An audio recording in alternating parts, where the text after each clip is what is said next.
हम इस वक्त जिस जगह पर बैठे हैं ये ढीन गांव है और यहीं पर आप पैदा हुए, क्योंकि आपकी मदर से मेरी बात हो रही थी और आपकी माताजी ने मुझे बताया कि आप यहीं पर इसी घर में पैदा हुए।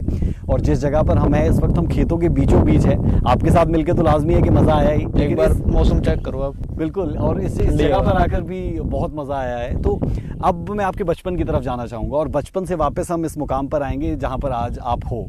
आपका बचपन किस तरीके से यहाँ पर रहा, कैसे आप धीरे धीरे करके आगे बढ़े और शूटिंग में एंट्री कैसे हुई? सर पहले स्कूल टाइम में मेरा ऐसा था कि ओनली स्टडी और दूसरे भी स्पोर्ट्स में करता था। मतलब जो मेरे दादू जी हैं वो स्टार्टिंग से मतलब मेरी फ़ोटोज़ करते रहते थे छोटे होते ही, और उन्होंने बताया और मैं जब भी देखता हूँ अपना सारा छोटे होते कि मैं रेस भी करी है। खेलता भी था, मतलब स्पोर्ट्स में ज़्यादा रहा हर बार।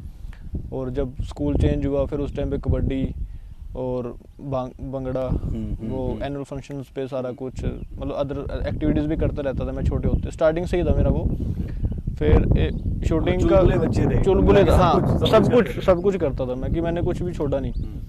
जैसे स्कूल टाइम में क्रिकेट, वो हॉकी, वो सब कुछ खेलता था मैं, एंड बास्केटबॉल मोस्टली। और फिर उसके बाद एक मोमेंट आया कि फ़ुटबॉल में ही चला गया मैं बिल्कुल ही, कि फ़ुटबॉल अच्छा लगता था काफ़ी, क्योंकि स्पीड भी थी अच्छा और सारा कुछ गुड था मेरे लिए वो।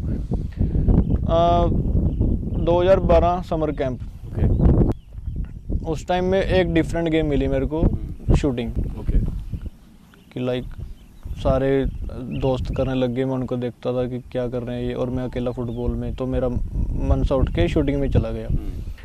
तो मैंने पापा को बताया कि ऐसे ऐसे मेरे को शूटिंग करनी है। तो पापा कहते कि काफ़ी एक्सपेंसिव गेम है, तू कोई और ट्राई कर ले, एंड उन्होंने बात ख़त्म कर दी। तो मैंने फिर जो स्कूल के चेयरमैन होते हैं उन्होंने बात करी पापा के साथ।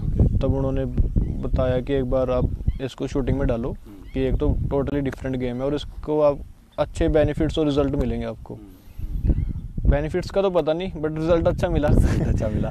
और क्योंकि हम आपका इंटरव्यू करने के लिए आपके घर गांव पहुंचे, थोड़ी रिसर्च हमने भी की, तो हमें पता चला कि आप बचपन में भी जो गन है उसे लेकर घूमते थे और घर वालों को ये लगता था कि कुछ ना कुछ आप इसी में करोगे, या तो आर्मी या फिर इसी तरीके का कुछ। तो उसके बारे में थोड़ा सा बताएं जरा। नहीं, आर्मी का नहीं था मेरा स्टार्टिंग से, बट हाँ गन्स रखने का था शौक। हाँ शौक था।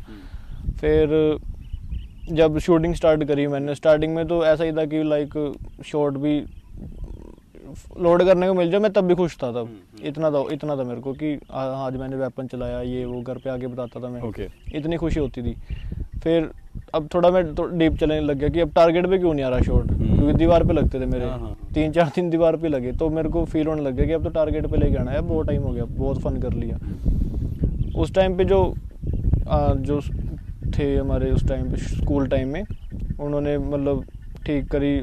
साल के बाद फिर थोड़ा मैं अपने आप, मैंने कॉल भी करी, कॉल भी नहीं उठाते थे कोई भी। तो फिर वो शायद यमुनानगर चले गए थे, मेरे को पता नहीं था, क्योंकि मेरे पास ना फ़ोन ना कुछ ना कॉन्टैक्ट। यही मुश्किल दौर होता है शायद, यही मुश्किल दौर होता है उस टाइम पे। तो स्कूल में से निकाल के उन्होंने अपने ट्यूबवेल पे रख ली, ट्यूबवेल पे।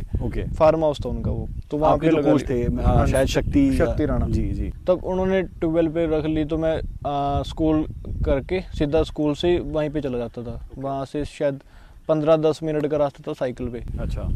तो उस टाइम पे फिर करके रात मतलब 7-8 बजे मैं वापस आ जाता। और कितने साल के थे आप उस वक्त? 12 साल। तो 12 साल में इतना जज्बा था कि ये तमाम चीज़ें करें, और मतलब अपने आप में, क्योंकि 12 साल का बच्चा बहुत ज़्यादा चुलबुला भी होता है और बहुत चीज़ों के लिए डिस्ट्रैक्शन भी होती थी। बट उस टाइम पे मैं ऐसा था कि इसी में करूँगा। अच्छा। मेरा स्टार्टिंग से ही रहा है कि क्लैरिटी वाइज, हाँ उस टाइम पे मेरे क्लैरिटी आ गई थी कि हाँ ये चीज़ करनी है मैंने। और फिर उस टाइम पे लाइक जाने लग गया मैं, वहीं पे ट्रेनिंग करी। ट्यूबवेल पर ही आपकी शूटिंग होने लगी। तो उसका कारण क्या था कि वो ट्यूबवेल पे कर रहे थे? क्योंकि एक्सपेंसिव गेम है और इतने पैसे? नहीं, ऐसा कुछ नहीं था। जो स्कूल में थी वहाँ पे स्पेस कम थी, शूटिंग के लिए स्पेस कम थी। जो 10 मीटर होती थी ना, वो 10 मीटर भी नहीं थी। उस टाइम पे 10 मीटर हमने वहीं पे बना ली। तो फिर मेरे को थोड़ा हुआ कि अब यहीं पे ठीक है, यहीं पे करेंगे, बेस्ट है। तो फिर जो मेरी फर्स्ट डिस्ट्रिक्ट थी तब मेरा ब्रॉन्ज मेडल आ गया। 2014 में थी वो फर्स्ट।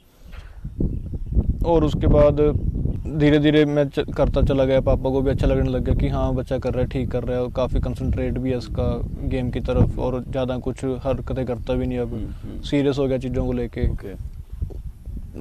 12-13 की एज में तो मतलब घर वाले ही बोलते थे कि थोड़ा फैमिली टाइम भी इंजॉय कर ले, बट मेरा ऐसा था कि मेरे को शूटिंग करनी है, कि पार स्ट्रांग हो चुकी थी। हाँ, और कि मेरा मतलब उस टाइम उस एज में मैंने पैशन बना लिया उस चीज़ को कि शूटिंग ही करूँगा। ओके। मतलब 12 की एज से मैंने थोड़ा फैमिली टाइम इंजॉय किया ही नहीं। ओके। ये चीज़ थी। और फिर धीरे धीरे 2016 में मैं अभिषेक सर के पास आ गया। ओके। क्योंकि उस टाइम पे एक मैच था मेरा, वेपन, मैं बोला कि भैया वेपन दे दो मेरे को, कि मेरा मैच है। तो उन्होंने मना कर दिया कि तू बच्चा है, तू लेके नहीं जा सकता, ये वो सारा कुछ। तो फिर मेरे को फील हो गया, है ना। तो फिर उस टाइम पे अभिषेक, जो मेरे मामा जी हैं, उन्होंने अभिषेक सर को मिलवाया, वो भी शूटर थे। ओके। दोनों मतलब सारे फ्रेंड्स थे, शक्ति, अभिषेक सर। ओके। और अभिनिंदर जो मेरे मामा जी हैं, उन्होंने सारा कुछ किया। तो इन्होंने सर से मिलवाया कि ऐसे ऐसे इसको तैयार करो। 2016 में उनके पास आ गया था। एंड तब तो इतना नहीं पता था शूटिंग के बारे में, जस्ट एक ये तो पता था कि साइड देख के ट्रिगर चलाना, इतना ही था।